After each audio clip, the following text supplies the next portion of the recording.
De kritiek kwam juster van de advocaat van de verdachte uit Zwijgerbosk. Die stier op het plein van de Van Kleffenskwallen met een mes te zwaaien.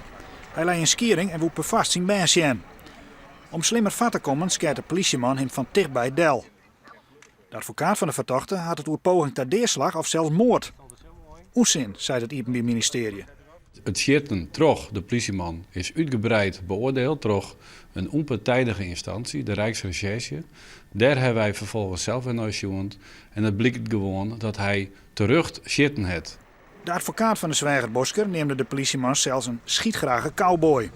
Hij hier van dichtbij zijn cliënt Samar deerschieten kent. Nou, het gaat wel om een politieman die zijn werk doet, die goed oefenen is, het voldient aan al zijn oefeningen. Die mensen wil helpen. En om die reden is er daar maar bezig. Het is niet iemand die uit hobby en uit liefhebberij vervolgens even wilde wij gaat schitten. Nee, hij was genoodzaakt om te schitten om mensen te redden. Op 24 maart wordt de zaak in Heger beroep vervolgen.